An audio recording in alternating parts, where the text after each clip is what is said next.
नमस्कार शेतकरी मित्र हो. आज आपण हुन्नूर या गावी श्री काशीलिंग रेवे यांच्या प्लॉटमध्ये आलेलो आहे. तर त्यांनी द्राक्षबाग लावून आज दुसरं वर्ष आहे. तर पहिल्या वर्षी थोडंसं बागेमध्ये उत्पन्न कमी मिळालं, पण यावर्षी जे उत्पन्न आता जे दिसतंय ते तुम्हाला आम्ही दाखवत आहे. हे कशा पद्धतीनं आज या दिवसापर्यंत आलो, या स्टेजपर्यंत आलो हे त्यांच्याकडून आपण ऐकूया. तर नमस्ते. आपण द्राक्षबाग ज्या वेळेला छाटणी केली त्यावेळेला द्राक्षबागेमध्ये काय कंडिशन होती की द्राक्षबागची छाटणी केल्यानंतर जवळजवळ 1.5 ते 2 महिने बागेमध्ये पाणी अच्छा त्यामुळं बाग सक्सेसफुल असं वाटत नव्हतं. पण तरी देखील तुम्ही ज्या पद्धतीने पाटील साहेबांना त्यांनी जे सांगितलं त्या पद्धतीने मी सगळं औषधांच्या वगैरे फवारण्या वगैरे व्यवस्थित घेऊन घर वगैरे चांगली निघाल्यानंतर आता सध्या हा माल जो दिसतो एकदम मस्त आहे. हा मालाला जवळजवळ 75 दिवस आता पूर्ण होतो. ज्या वेळेला द्राक्षबाग आपण छाटणी केली त्यावेळेला बागेतून पाणी वाहत होतं, बरोबर? आणि छाटल्यानंतर आपण 20, 22, 14व्या ते 15व्या दिवशी आपण ज्या वेळेला पाहिलं त्यावेळेला घडांची संख्या झाडामध्ये अपेक्षित होती का? वाटत नव्हतं तसं काय. वाटत नव्हतं. बरं, त्यावेळेला आपण एक स्प्रे दिला होता की मी बायोप्राईम या कंपनीचं फोर्टिशे आणि वर्धन एक स्प्रे दिला होता. त्याचे रिझल्ट तुम्हाला कसे वाटले?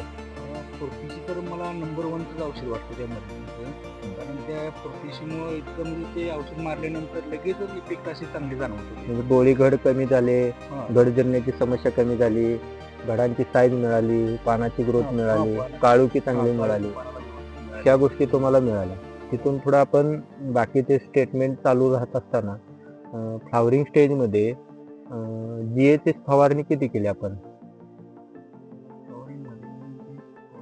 1 ते 2 फवारण्या आपण दिल्या होत्या, बरोबर? 2 फवारणीमध्ये आपला GA पण कंट्रोल झाला. गळ म्हणावाची गळ मिळाली नाही, पण कमी मिळाली, बरोबर? जास्त झाली नाही, ती वातावरणातल्या बदलामुळे झालेली. पण आजची कंडिशन आज पाहतो की आपण 75 ते 80वा दिवस आहे. तर घडाची साईज, मण्याची साईज जे काय दिसतंय ते एक नंबर.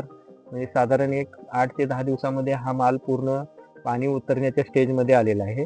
आणि आज जवळजवळ ते एक साधारण 30 ते 35 फवारण्या झाल्या असतील, त्याच्यावर काय झाल्या नाही, बरोबर? आणि पाण्याचं कंडिशन पण आपली व्यवस्थित आहे. तुम्ही ज्या पद्धतीने सांगाल त्या पद्धतीने सगळं व्यवस्थित. आता ह्या स्टेजमध्ये आपण हा ॲडमिरॉन आणि एक वरदान हा एक स्प्रे दिला होता, बरोबर आहे.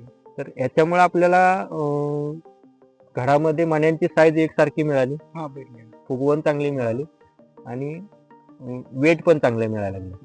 त्याच्यामुळं फुगवणीसाठी आणि मण्यांच्या वाढीसाठी वरदान आणि ॲडमिरॉन खूप चांगलं रिझल्ट आहेत.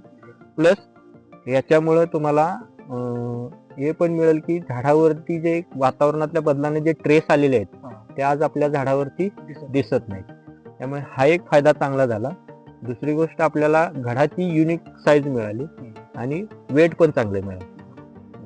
तर अजून इथून आपल्याकडे 40 ते 45 दिवस अजून बाकी आहेत की हार्वेस्टिंगला, म्हणजे 50 दिवसापर्यंत 2 महिन्याचा अवधी जरी धरला तरी आपण हा बेदाणा तयार करण्यासाठी आपण प्लॉट करणार आहे.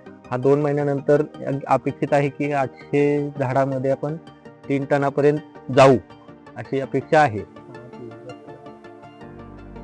आणि 100% जाऊ.